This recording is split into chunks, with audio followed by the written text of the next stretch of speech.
Hello, I'm Hendrik. I'm the adult performer in 5 Easy Pieces. And yeah, I'm here with CAMPO Theatre and 7 lovely children who will be performing tonight and still tomorrow, I think.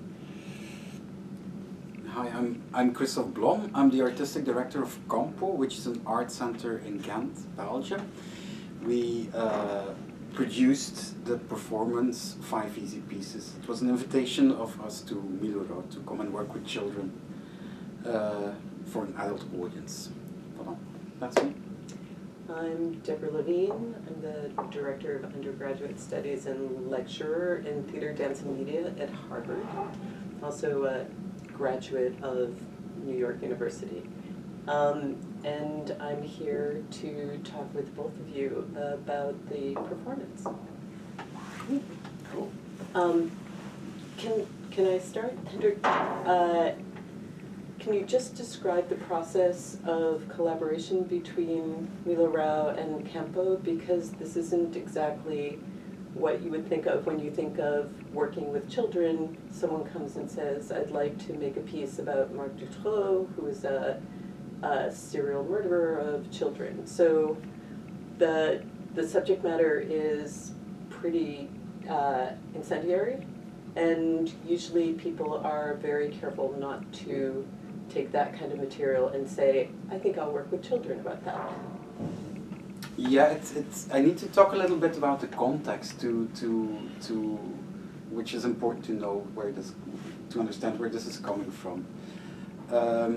As CAMPO, we've had a bit of a tradition. One of the lines of works that we produce throughout the years has been a series of performances with children on stage for an adult audience. So there's a history. We've invited Gob Squad, Tim Atchels, Philip Ken, all artists that did like sort of their version of the child play for an adult audience before.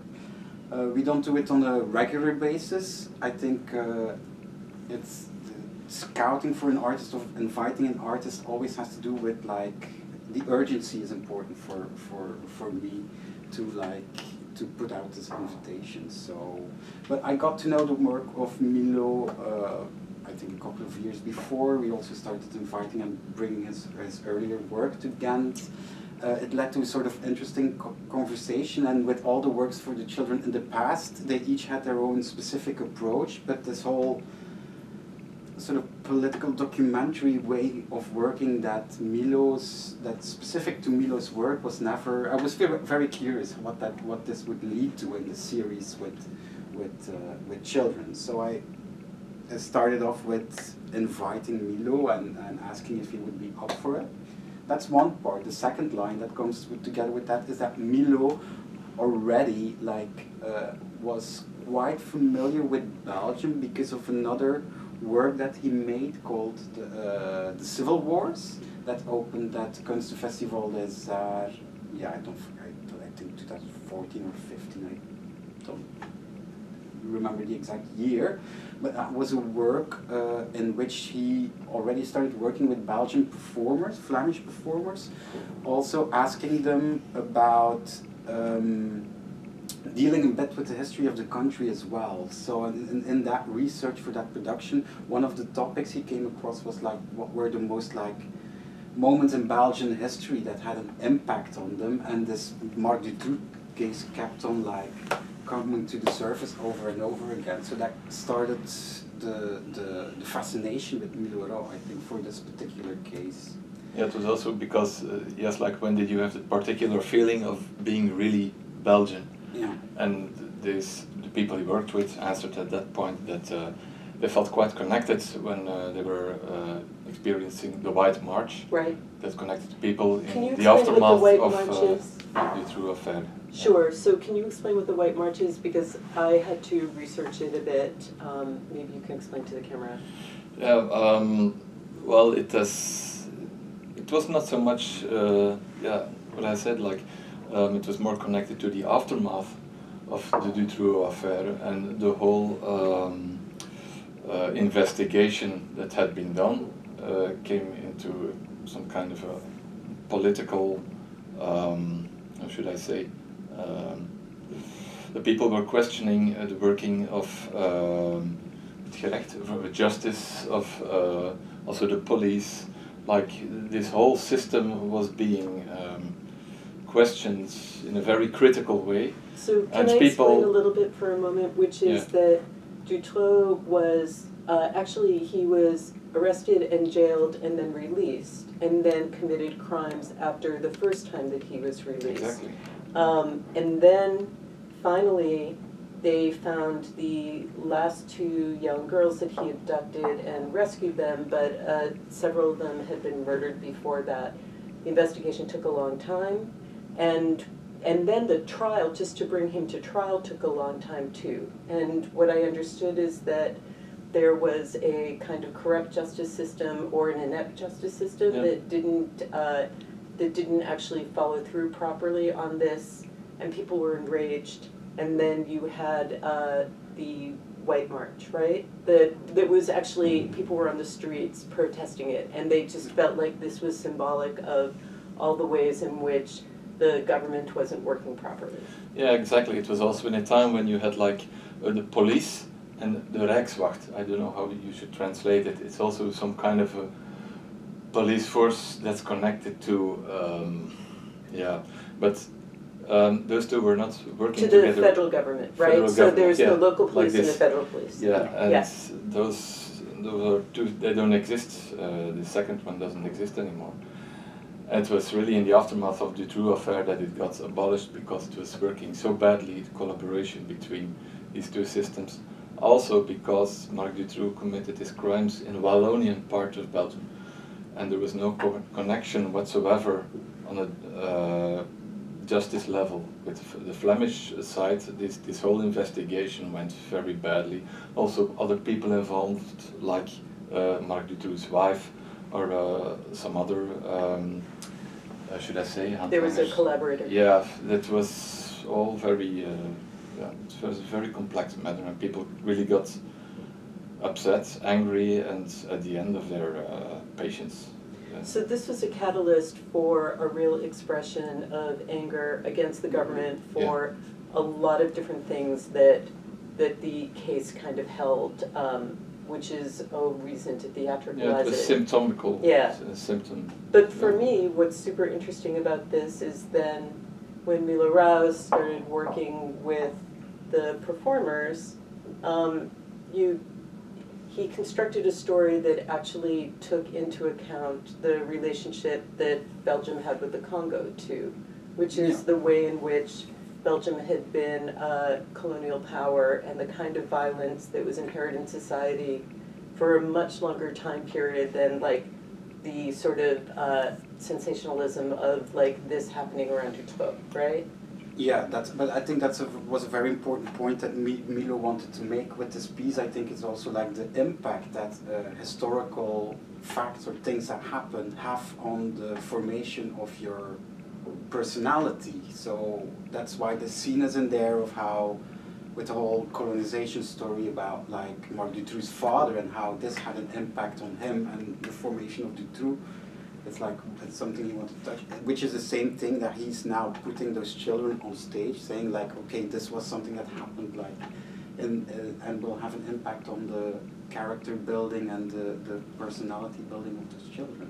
So this is where I'm like so fascinated with the dramaturgical structure of the show, because I hope that it isn't a spoiler alert for some people, but in the beginning, what you do is you learn who the children are and how they have a relationship to the nation too. And he gives it's very delicate actually, like those pieces where your character starts to interview the children and kind of reperforms the interview, the audition piece. You get to see who each child is. And there are questions about how they have a relationship both to their family and to the state, and who their family are in terms of the state as well. So it already the seeds are planted where the kids aren't just personalities on their own, but they're really shaped by both events, their parents. I think also Milo wanted to look for some kind of a, if you're telling these big stories of Marc Dutroux, of the colonial history, you need another pendant, as to say, or an equivalent, like the stories of the children, which are much more closer to them, smaller stories as well, as a counterweight, because you cannot just put these big topics on the table without having the more personal stories of the ones who are actually on stage at that point. He really does it quite beautifully, right? Yeah, and also popping that question like what's the influence on how you become as a person? Like sentences like, for instance, the shooting. Like, is it me who's shooting into the audience, or is it my character? It has a lot to do with that as well. So, can you both of you maybe describe how the children's, even the children's abilities, because the beginning you just see the children, it's a reenactment of the interview, and your character, who in some ways is a substitute for the director, asks, and becomes the director and stage manager, asks about their skill sets, their theatrical skill sets, and then those skill sets are actually brought into the dramatic form of the play when they do the play that really thinks about Dutroux, right? So can you describe actually what happens, that sort of, I'm talking a lot, I'm sorry, that very deft transition between what the kids can do and then how they play certain characters? Yeah, sure. Yeah, this it's on a couple of levels. I think first of all, there's that Milo really wanted to play with the relationship between a director and actor, which can be explained somehow as an should I say, a relationship that can be a bit manipulative. Very manipulative, right? Exactly. Even when you don't have like a dictatorial kind of director who says do this or do that, but still he's in power, and you're working with actors, and they're vulnerable on stage, so they're showing the way they're put on stage is in quite a vulnerable position. Then on top of that, you have it's an adult director with a child, which is even another level of this power relationship that comes on top of it. It's not only adults, but you have these children versus director. That's another thing. And then after that, and then you go back to the title, 5 Easy Pieces. It's like it used to be a simple handbook that Stravinsky made to teach his children in a very simple way the basics of piano playing by very simple exercises. And these exercises were based on mimesis, how do you call it? Like reproduction. Yeah. And this reproducing is like the essence of what he's, the basic method he's using to get these children so far that they can perform these theatrical exercises, because that's what they are, basically. The monologues, all the stories they are telling, it's like an exercise which is based on this reproducing kind of quality. So then can I look back to, so Milo Rao met more children than the ones that we saw in the original production, right? And picked a group to work with. Yeah. And I had asked him a question, I think about a year ago, when we were talking just for a few minutes. He basically said he taught the children to act, correct? And then the show shows how well the children learn how to act too. But were those children performers before you brought them on stage? So basically, they learned how to do what they do on stage, and then the dramaturgy of it is how they learn how they do on stage, correct? Yeah, that's correct. I think in an original idea, the whole concept of the 5 Easy Pieces started really off with five reenactments that were like illustrative of that Milo chose for to talk about this case. But while rehearsing them and while trying to teach children how to act them, but also try to explain to children what this was all about. And to contextualize it, he found the discussions that Peter as the assistant that was working with Milo on the play, we need to work with an assistant also because of a language barrier. The children are Dutch speaking, Milo doesn't speak Dutch. But like Milo, who was watching Peter, watching Peter having those conversations with the children, that was like a moment that he thought like, oh my God, this is actually as interesting as the reenactments, and maybe even more interesting than the reenactments, that he basically shifted the whole thing on stage. So Peter became a part, and sort of, and that's the role that Hendrik's now is playing. Yeah. But there's the children. It strikes me. There's one moment in the play too where your character, if I'm right, if I remember it right, the kids sort of start to talk all together, and they kind of like there's a little bit of a cacophony, right? Yeah. And then it's the first time your character is kind of really tough on them, and but then asks.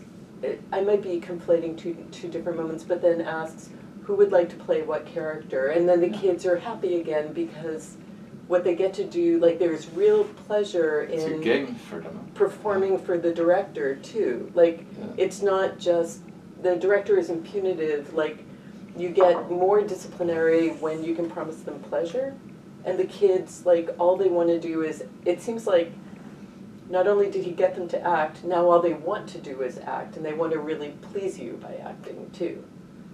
Yeah, this playful quality is very important to them, and that's also, I mean, when you see these kids an hour before we're performing, all they do is like shouting, running around each other, and then there's a play, and they have this fantastic ability that most of children have to be really in the moment, a quality where a lot of acting people have to struggle for to keep that quality. But when the play is finished, it's like nothing happened, and they continue their business.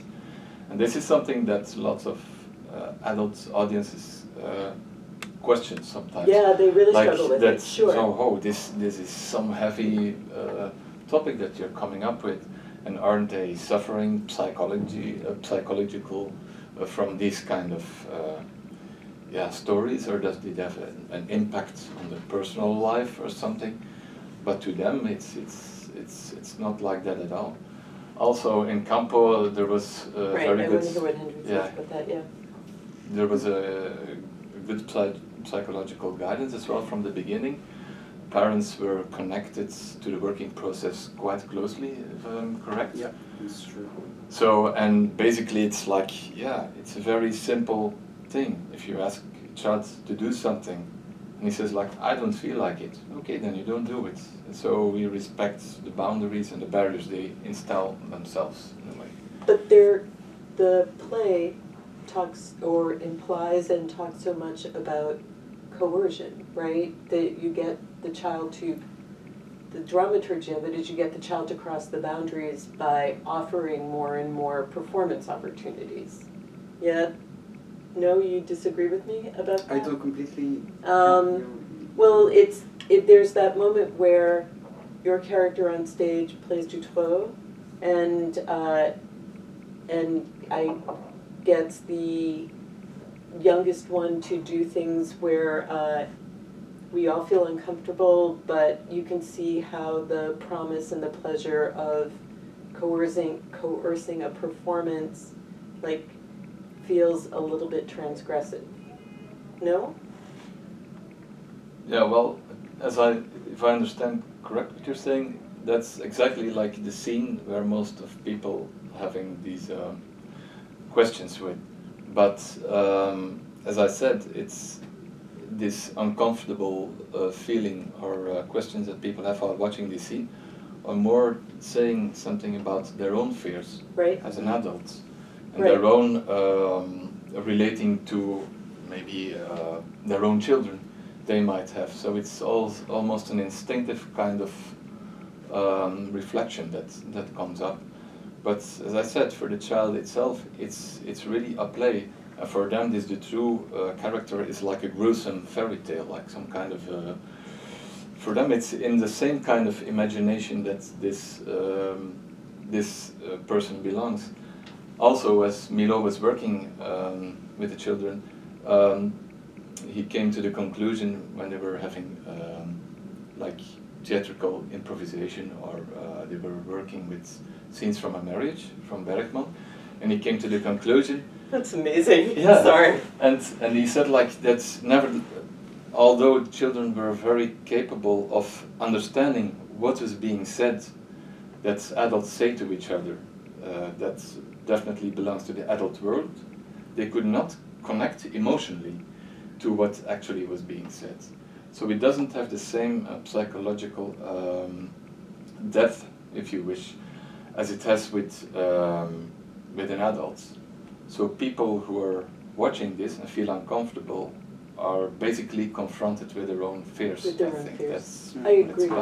But And it also had like an important aspect as well, is that when all of this Dutroux case happened, those children weren't born yet. yeah. So it's So all for the post-memory. them, Everything yeah. comes through like Yeah. the stories they heard through their parents. Yeah, exactly. yeah. And that was always like one, I mean, there were many sessions with psychologists, but what always came back was that it's like our tendency as parents or an adult would be like to hide our children from, or to protect them for this harsh reality. But while the psychologists say like, no, that's not the way of doing it, because they will also watch the news and hear about it, or maybe pick it up somewhere in a newspaper or wherever, or on YouTube, or I don't know what. So there's no point in hiding this. Can you talk a little bit more about the sessions with the psychologists and like how that happened in relationship to the rehearsals? I can talk.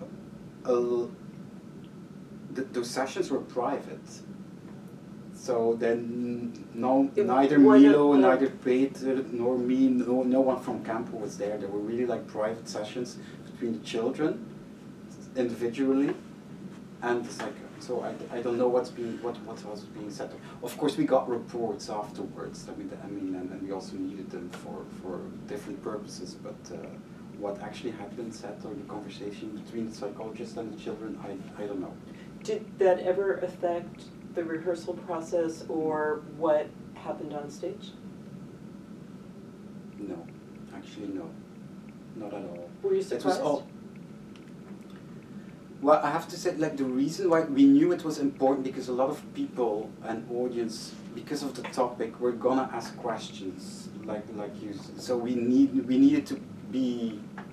I would say we needed to Some backup. Yeah, we needed to have a backup that like we were really like, yeah, that we didn't do anything wrong, or that it was all under control, and that everything went without any consequences for the children. But if, and this was the role of the psychologist, of course, if there would have been a problem, of course we would have had adjusted the play, of course. Or, I mean, this was very important to like not cross the line there. I'm from the US and I'm a parent. I wonder whether you could do the same thing in the atmosphere here. It seems like the parents who were supportive of their kids working on this were either pretty extraordinary, or it's a different kind of political atmosphere. But the parents are extraordinary with their support, because you have to know, like I was just earlier on talking about this tradition of performances we have with children. Actually, the one before Milo was made by Philippe Ghent, and that was just like a very playful piece, and the children were only like having, on stage it was like one big playground, so it was only about fun. So because of this tradition, like when we put out a call that we're scouting children, or we're looking for children, we get like a huge amount of responses every time, so without doing really a lot. So Milo started doing the auditions, and the auditions, we worked with the Bergman play, amongst other things, but then it wasn't really directly about this Dutroux topic. After he made the selection, we of course already knew at that moment that the play was going to be about. The first thing we needed to do was like talk to the parents and say like, hey, good news, your kid is selected, we want to work with him. You're chosen. Or her, but you have to know that this is the, and surprising, we thought we were perhaps going to lose children, but all parents were like super understanding and like they were on board, because like you cannot make this work without having the parents on board. Yeah, I think you shouldn't even start it if you No. don't have the parents 100%, No. because it's a big engagement, and they have to understand, like, if there's a rehearsal or if there's a performance, you gotta be there. That's how it is. And of course they Yeah. go to school, and they need to relate to that as well. The results should be okay as long as they're performing. So there's a lot of I was things going coming to in. say, also we knew that, like, okay, well, everything was explained in the rehearsal process, and there was a lot of talking with the children to get like everything right. We knew that they were going to go home and still have questions, probably maybe questions that they didn't dare to ask us, and that they would ask the parents. So Right. basically they were really, really supportive. The parents also were like completely on board with the script. Every time the kids brought a piece of the script back home, they were reading it. So they were, and also like we knew we had to be prepared, so that's why we worked with a psychologist. But that at a certain moment the word came out, like also when the premiere was announced, that Milo, who already built up quite a bit of a reputation at that moment in Europe, To be a provocateur. that as well. and then that he was going to do a Marc Dutroux piece with children on stage, then all of a sudden it caused like a lot of fuss in the press before the show was made, like, and not always like the quality press, actually a lot of like tabloids and about like, so people, we're looking for sensation, of course. Right, so and we the show knew is we so had to- delicate and yeah, beautiful, so actually. we also like had to have the parents on board on that level, like, and say like, please, if you get contacted by, because at a certain moment their names were published in the catalogue of the Kunstfestival des Arts where it was premiered, and a journalist starting to reach out to get in contact with the parents or with the children themselves, that we really had to say like stop and don't answer those phones, don't do anything. So it was a whole process. But to, I do think that, make this you know, happen. the notoriety helps get people to see the show too, and then all of a sudden when you see the show, the questions are so complex, and again, like the post-colonial history and the retelling of the narrative is also so complex and rich Yeah. that, you know, it gets people to notice the work, which is amazing. I think I first got obsessed with it when it got an R rating in Singapore too, and they didn't allow anyone under 18 to go and see the piece, which I saw the piece in Alt, and I was with an entire audience full of teenagers So where did you in Alt, in the first in one. Aalst. Oh my God. I flew from Abu Dhabi to Alt just to see wow. it. But I sat in an audience with all teenagers, and it felt like that was the most vital kind of performance I had seen. All of the teenagers, it was high school students, were rapt and then talking to each other afterwards. Like, they were so engaged with what was going on, and no one seemed traumatized by it, by being under 18 watching it. Mm. But this is what the thing, like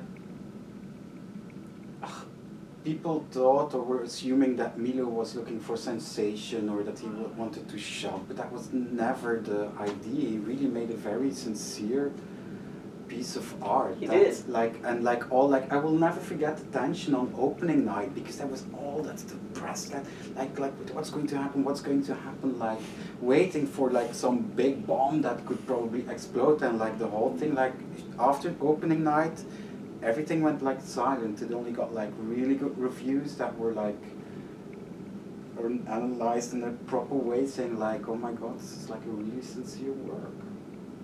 It's a really sincere work. This is a new cast performing the story that was constructed with Milo Rao and the first cast. Yeah, true. So, how did you actually... You know, it was never...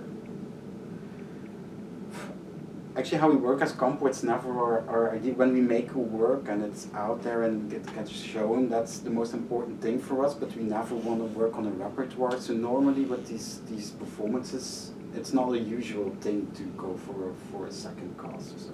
But like after the premiere, and we noticed this was a really unique piece of work that received so many invitations, that also came from Milo at a really important moment at his career. I think this still is a sort of key work in the oeuvre of Milo. I think there was a line of like reenactments that he did before, like for instance the Breivik statement, and then there was the line of like working with personal stories of his performers, like say the civil wars, and this in 5 easy pieces. I think those two lines for the first time crossed and came together, those two dramaturgical lines. Because of that, I think it was a really important work for him as well. That all of a sudden, like the whole world was interested in this work, while before Milo was mainly like, say, like I think can I even say like Western Europe showing his work. So we felt like it was, you know, we needed to be able to get that work out there also for a longer period. And you have limitations, of course, working with children. Now you can't, we perform, they need to combine with school, which means that we perform, say, like an average of 2 cities a month. Yeah. And also that every country has their own laws concerning working with children, which makes it quite complex. And Really? Yeah. yeah. I thought it was the same everywhere, but apparently No. it's not at all No. like this. And the pressure became you cannot let them perform more than. Sometimes they are really ridiculous, sort of. Really depending from country to country. Yeah. That of course we are in agreement where you say everything is okay according to Belgian law, which of course we need to deal with, but it's not once you start bringing the work outside of Belgium, it also needs to be like appropriate for the local laws. So, and that's different from country to country. Yeah. And also to relieve the pressure of one cast, it was really necessary at a point to bring in a second one. So I've been performing, for instance, with the first cast and the second cast as well. Oh yeah. We're on tour alternating, so they could have a little cool down as well, because when I started working with cast 1, they already did like, I don't know, 80 or 90 performances. It was already a lot. But we made this decision to go ahead. I had a long talk with Milo about it also as well. Like, I mean, it was his call whether we would do this or not, because he could completely actually say like, okay, this performance is really made with that first cast. So you could like really, if they get too old, it would be totally fine to wrap it up. I mean, but it was like it came just at an important moment also for Milo, and he really wanted to have the work exposed as much as possible. So then we made the decision for the second cast, which is of course like, but there's adding another level again. There's so many levels, because when I saw it the first time in Aalst, and then I think I saw it the second time in Amsterdam, probably 6 months later, already in Frascati, and I was a little obsessed with it, but it shocked me how much older the kids were already.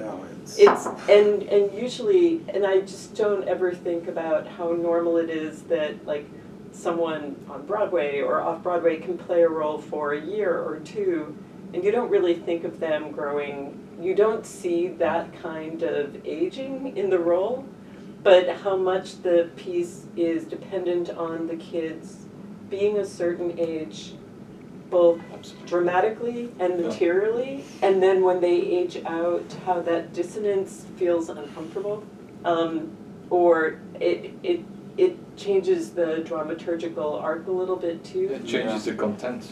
Yeah. Because at a certain point you have like the half is still a child, and you don't see any, like Blanche, she's like for 2 years still the same. Yeah. But the older ones like Pepin, all of a sudden I haven't played with them for a month or two, and I hardly recognize them. And then you see like some decalation or this difference internal, and then you understand why it's so important that they still keep on performing while they're still having this childish quality. It's like, what is a childish quality and when they have to start acting it and when they are just being it, right? There's that real difference. Like, Eliza, the second time to me, just looks so grown up. And not so much, even though she was pretty grown up, like the older one in the first time. But the second time, she almost seemed like an adult. Yeah. It also means a lot of new costumes. Because they're growing out of the costumes in no time. Yeah, you will even see that already a bit tonight with some of them. Yeah, I saw the white trousers. The white trousers, yeah. Also Pepin and like his sleeves are coming. And there's kind of Jason Mount or something like that. We're still, and you feel like now the second cast is getting older, and I think we're. But as far as we are concerned, I don't think there will be a third cast coming up. No, we decided not to go. Although it would be totally possible, there's still a huge amount of invitations coming in. But really? I mean, Still? but you can. Yeah, I mean. Can I just turn and talk about the media a little bit too? Because the kids, in the dramaturgical structure, like the part where they play the adults and have to like cry on stage or play the parents of the missing daughter, they just seem to really, it seems real rather than just acted, and because they seem to know how to act for the camera. Is that true? Was that taught? And also, I guess my bigger question is, what's it like being the only adult on stage with a bunch of kids? Yeah, but my role there is basically more of, I should describe it more as some kind of a nanny who's keeping all these guys together, especially when they're not talking, because of course they get diverted or they lose attention, because it's a play of 1 hour 45 minutes almost, which is really a long time. If you have an adult play with only one child in it, it can be very charming and he does his thing and everybody is okay with that. But when you have like 7 children on stage who really have to support that piece going on, then there's an extra thing needed, and that's basically my role there. And of course I shift roles from director to, you can call it Marc Dutroux, to the father of one of the kids. So it shifts all the time, but basically I'm just keeping them somehow together. And this working with them before the camera, there's these two things. While the reproduction of what's been shown on the big screen, that's one thing. And of course, one of the things that we do when they're doing their monologues face to face with me, then I have all the liberty to say like, okay, now you slow down a bit, or you go faster, or even before performing, we do the monologues all over again. And so we keep on working it, and they're getting better at this, so it's also an exercise for them. And you see already a big difference, I think, with their first performance, when they were just taking over the work of the first cast. So, but now it's already, when I'm making remarks like, now you slow down or take a pause, they're so used to it that it's almost became part of the play. So it's more the way of acting, like, or they know what they got to do now. There's no risk in that. So basically it's an exercise in reproducing and trying to be really secure in what they do and trying to guide them through that material. I don't know if I'm really clear. No. Probably not. I'm super interested in the difference, I guess, for the kids, the acting on camera versus acting theatrically, and then of course they're acting for the camera. Are they aware of how they look and how it's working on the media, or are they really thinking about just like the camera's there and they're working with you? No, I think it's really, I mean, they have some kind of a confidence and faith in me. I'm there for them, to support them, and they know this. And I'm always keeping eye contact with them when they're doing their monologues. And it's really face-to-face thing. They're not they shouldn't be concerned with other things, and I don't think they aren't. They're really They're in the not moment. concerned with their image and how it's going to look on screen. I am, of course, but I Yeah. can guide it with the camera I'm holding at that point Yes. in my hands. I can say like I sit a bit straighter or something, but they're really telling their story to me. I guess I'm just interested in Yeah. how much, like, watching television, watching the media, they are aware about being mediatized. Yeah. But also there's a difference between the second cast and the first cast, because the first cast never saw themselves perform. The second cast came to see the show. But that's crazy. What? I guess that's what happens when, like, a replacement cast comes on for a regular theatrical event. They saw But the this show is a couple so of much times, about but yeah. the human being who introduces themselves and then becomes the character. So the second cast then watches the first cast and has to figure out the human being and the character. And they're kids. That, like, kids can learn, they're incredible. They can learn so much. Yeah. So they've actually seen the screen and the theatrical part where the first cast never did. Yeah, of That's course, because the true, first yeah. cast made the piece, the second cast when we were... Also, it was a very different way for... Is this so meta? Yeah, it's incredibly meta. Because like the first cast, yeah, basically it was a selection of Milo that came out of the workshops with the I think he almost saw 100 kids or something like that. For the second And cast... that first cast, I'm sorry to interrupt, but they rehearsed for like 6 months, yes? How long? I think we did the auditions in October 2015, September or October 2015 after summer. And that was the moment like that they immediately started working on it, and we opened in May 2016. Yeah. So that's quite a long period, of course, in combination with school. That was not like 5 or 6 or 7 days a week. That was in weekends during school holidays. To also, it took some time to came up with this whole. It started off as a completely different thing. I like really with this reenactment, and I think it was only like 2 or 3 months later, like with having all these conversations with the children, that this whole shift was made in dramaturgy, and oh my God, this is going to become completely different. So the play, and then starting to work on that, and then. Yeah, and then there was also the whole technical aspect. And it was a very intense rehearsal period, but stretched out over... I think it was a good thing also that it was stretched out over such a long time, because it provided time also for the children to learn how to act. This is also what Milo is saying, like normally when he works with actors or adult actors, he never is dealing with the aspect of how to act, or he just lets them to be free and be themselves on stage, and now he really, he also said like it was really the first time he felt like he was a director, or he had to direct something more than just make the play. So that's fascinating. Yeah. It's true what you say, because when we were making, like, I was involved in the movie that's being projected several times, and I found him quite easy to work with. So like, yeah, it's okay. It's like more or less looks like what he has in mind. So he was not really like focused on, I want you to do it like this, or he was not difficult in that way, as you mentioned it at all. It's true. It was not his basic concern. I like the way he liked to really, in a technical way, acting it thoroughly or something. And that was like, to continue the thing I started explaining for the second cast, that was a completely different audition. We didn't need to, we were looking for almost like, it was typecasting. Huh?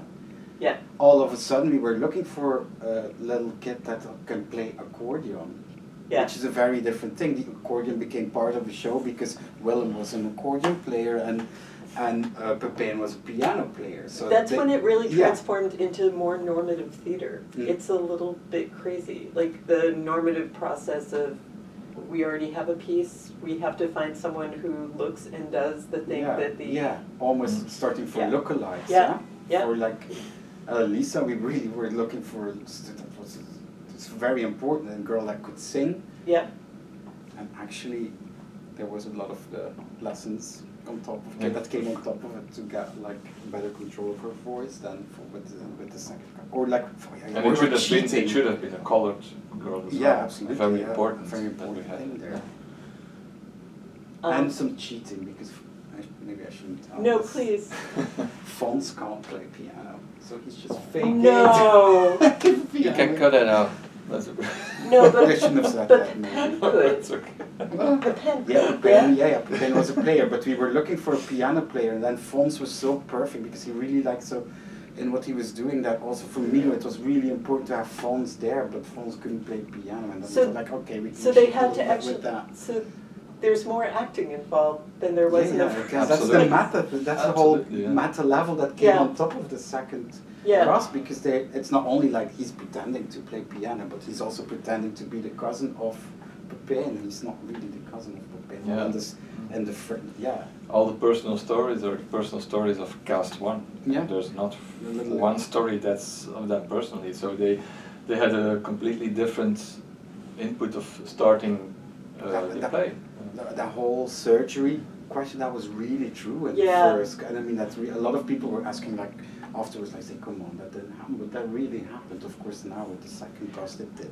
But it's interesting to me, like Jay Wegman said, he was as touched by the second cast as he was by the first, and I keep thinking part of why I was so obsessed and touched with this too is the real connection between who the child is, how they act, the piece itself, like all of those different elements, and even when it's faked, it still has that same power to it too. So it kind of undoes like a theory that when the person is real and then when the story is real, there's more intimacy involved or more impact. And it doesn't, it seems like faking it works as well. Yeah, although there are also like little details, real personal details of that second cast also became part of it. So it's not only fake, there's also like I think if stuff in there. If a story is told in the right way, then you're with the story. And if it's real or not is at that point not so important, I think. If somebody can really take you in the story, that's the essence of also of theater, If you tell the story good enough, then people start wondering, of course, and it's interesting, like, is this true or is this not? But, right. Yeah. Right. I wanted to ask one question about, I don't know who the new one is, but Polly's monologue at the end about the puppets. But so that monologue is so amazing to me because it's the moment where you understand that all of the kids deeply considered what Dutroux did and the impact of what it would be to a child. And then that monologue is all about the inability to just see the light, which is really beautiful. I mean, and it's not about the torture or anything like that, but literally, it's kind of an extraordinary monologue. Polly wrote that. Polly gave that story. Like, how did that come about? And it really is like a key moment that allows you to understand the kids understand, and they don't exactly think the way the adults do. I wasn't in the rehearsal process all of the time, so I guess I'm not the right person to answer, but I know, so I don't know how much came from Polly in that monologue or not, but I think most of it came from Milo. There was a lot of variety. It's not all of the material that came from the children. Big parts did, but also Milo was writing things. Right. Yeah, so they've been talking about films and like which movie do you like? Maybe the story of this puppet, but I'm not too sure to say that. I'm sorry. I mean, But I don't know how much. It's a really extraordinary. It's a really extraordinary monologue. Absolutely. Yeah, and delivered like you also have to have it delivered by someone who skews younger in the cast too. I think because the vulnerability attached to a child delivering it is also so extraordinary. I don't know, I love that model. Well, it feels like you've seen the play so many times. Well, I wrote about it, so I watched the video too afterward too. I guess reproduction in many different ways. Can you talk about a little bit more about why CAMPO is so dedicated to having children work in adult pieces? And working with these really celebrated directors? I mean, it seems like a really brilliant... Yeah, but it's something that has grown. I need to dig into, I need to explain the whole history of where we come from. It's actually, without going too much into detail, because it would lead me too far, the CAMPO was before, it's like a sort of merger of two structures, of one being Victoria and Newport Theatre, but Victoria was before, and now I'm already back in the 70s. A place called Oudhuis Stekelbees, a children's theatre. So basically the ultimate roots, historical roots of CAMPO are going back to the 70s, to the late 70s of Oudhuis Stekelbees, a children's theatre. Yeah, I performed there when I was 12. You did? Yeah. First steps in theatre. I did a couple of plays at Stekelbees, and then for 20 years, nothing anymore. Something. And then I think the next important step was there, like when it became in the late 80s, early 90s, it changed because of a different artistic direction. It stopped working for children's audience, but somehow the children were taking into that story of making work that was accessible, like that was meant for adult audience, but somehow that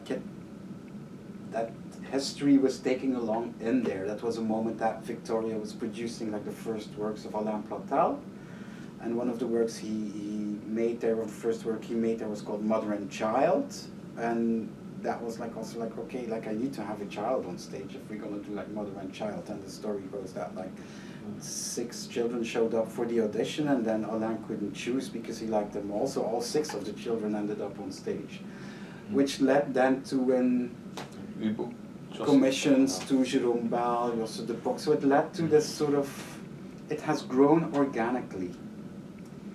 But I have to say, like, the very first work that then was really only about, because it often had to do with a combination of adults and children on stage, the very first work that really like put it, was very important was this Übung of Josse de Pock.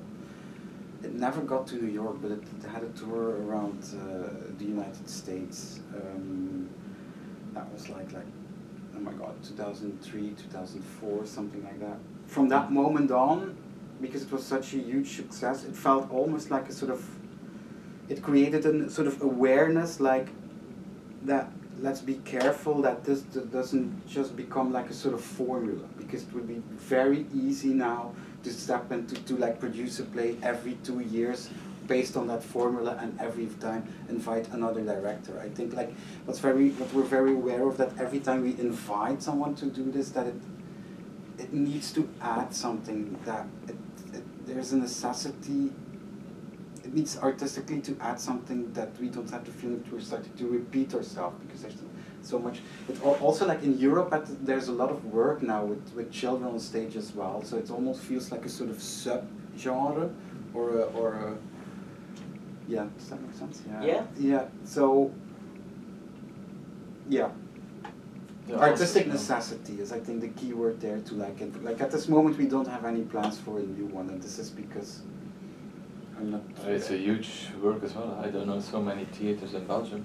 There's a lot of theatres producing theatre for children, but with children it's a completely different kind of discipline, where actually a lot of adults are involved to make this happen. It's even to get this piece on tour, to get it here has been a huge piece of work, I think.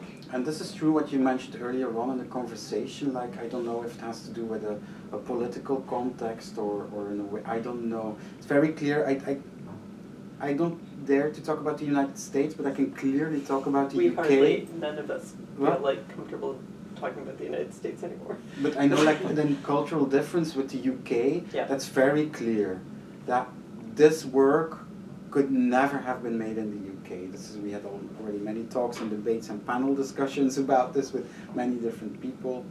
But that's also the reason why, for instance, that when we commissioned Tim Atchells, that he was very happy to come over to Belgium to make it, because there's so many rules, and that makes it almost impossible. That sometimes. Was the piece As Night Follows Day? Yeah.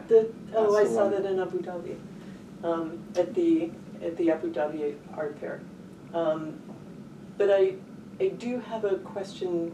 It seems like Ghent and Belgium, like with Milo Rau coming there too, it seems like you're willing to take on both provocative ways of presenting material and provocative material.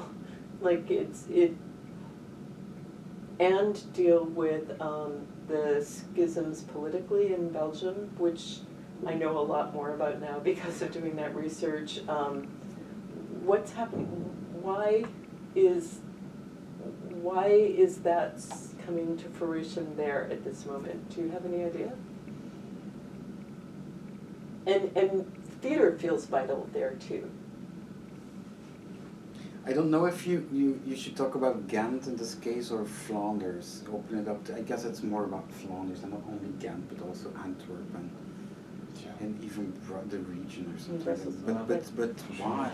It's a question that has been asked many times, and I think no one really has an answer for it. What's often been said that,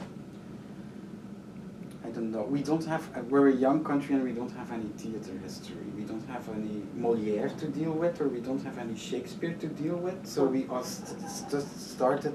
We have Materlink, but that's one of the few. But that's not part of our, it's never been performed. So that was there was nothing, so we had to construct our sort of own signature or our own history, and that basically started in the 80s, as being said, with artists like Anne-Therese de Keersmaker or Jan Lovers from Lead Company or Jan Faber, that sort of school. Alain Platel came down in the 90s and blah blah blah, that's the history. But yeah, there's a lot of talented guys over there on a very small space. There's a lot of talents, and yeah, even when you see people, Anne-Therese Keersmaker or the dance world, people come from all over the world to do audition to, but why? But the fact that there's not a history, you could say that perhaps created a big freedom, or a big artistic freedom, not having to deal with a legacy or something like that. Or I don't know. That's one of the traditional answers to that question that you often hear coming back. I don't know if that's true or not. I don't know. It's difficult. You also don't have a hard time getting audiences for the work. No, right? not at all. People I think this is really amazing. I think even in Ghent is a very small city, yeah? Yep. It's 300,000 people, and now with... I thought it was a little larger. No. No, it's 300,000 people, and you have the work that we do at CAMPO. There's Vooruit, as a very big art center presenting the works of Rosas and all of that. There's now Milo on top of the city theater, but that's also the city that has Alain Platel and his company are still there. Ontroerend Goed, which is a young theater collective, well, not that young anymore, but they also are touring the world. It's there's really a lot happening on that small sort of city, and how I don't know. That's why, yeah. I don't know. It's just like this, yeah. It's but maybe it brings a lot of talent together as well. I think. I mean, and this is also the context that Milo choose for. It becomes an international context, of course, because Milo is not. He's a Swiss artist. Right. But for him, while he had at that same time the opportunity, I mean, he was producing his work through the International Institute of Political Murder, always going in partnerships with different producers and different houses. He was really looking for a place that he could set up his own place, but that he chose for Ghent, while he also had the opportunity to do that in Zurich, in Switzerland, where there was a lot more money and a lot bigger artistic budget, but still he chose to do it in Ghent, because for him the artistic context and what was possible was way more interesting for him and more inspiring than to go for the safe haven of Zurich. Can I ask you, and you may or may not, I mean, he put out that city manifesto too, and can you talk about that a little bit and what that means? Because it seems like it's a shift in thinking not just about the aesthetics of theater, but the deep political effects, and it has real particular goals to it. Yeah, and I don't feel I'm the right person to talk about it. I know from me talking to Milo that for him it was very important to make this sort of statement, exactly because for the reasons that you are saying, theater needs to be more than just like, it wants to have a political, it wants to just have an impact to core for, and that's that's the main goal, I think, for him, to make that sort of statement by it. Yeah, or making the message clear that something was really going to change. Yeah. As well. And that's exactly what's happening right now. Mm-hmm. If you see what he's now doing in City Theatre of Ghent with Lamgots, for instance, it's like, I think it's still the same audience coming there, but there's a lot of new audience coming in as well, because he's doing there completely different things than there used to be. Well, he's also thinking about a location in the city, but the city very much as a transnational hub too, because it's even the way that 5 Easy Pieces revises history to really think about these colonial relationships too. He's really thinking about like the impact of politics all over the globe and the way that it comes back to Ghent and then moves out as well, right? There's a lot more circulation rather than just thinking about theater in relationship to nationality, like one particular kind of nationality. Yeah, but he's quite good in that, I think, especially if you like look at Lamgots. There he really managed to. There's like children on stage as well. There's a choir. They're singing songs of Walter de Buc, who's really like a Ghent performer of folk singer of Ghent, who's really connected with Ghent history. He's really born and raised there, and there's a lot of elements that he brought from that really on a micro scale of that city to make a play that's really big and can spread out its wings. But that's some of his really qualities, that he's bringing this very local things into a bigger context. A gigantic, a huge present for the Ghent. That was his opening piece when he did his first season, and this Lamgots and the Ghent altar piece. It's a big, well-known painting that you can find back in all history books. That's still all people from Ghent are super proud of it. So, and basically, his opening was the reenactment, or bringing that painting to life here and now. And this was. I have to leave in just a moment, but I have one more question. How has the response of, you only played once here so far, but how was the response of an American audience different, the same than like when you're in other places? Well, to my opinion, I can only judge by the moment that we were performing, because You were on stage? But yes, some time ago we went back to Amsterdam, where we performed twice, I think, for also like 500-600 people. And it was really striking that people here were almost responding, and I say in an auditive way, almost responding as the same way as we were performing in the Netherlands.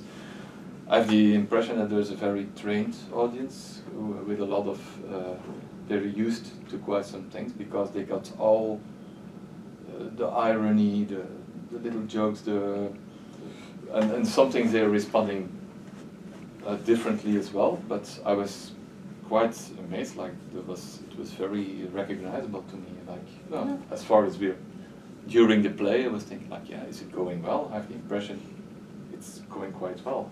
And very attentive audience. I mean, it's of course like we just only had one night, and there were like a lot of people asking questions afterwards, but mainly coming to congratulate us, and so that's kind of good. But you only have like a little part of the audience, of course. So I don't know yet. It's hard to. Let's see what the New York Times will write.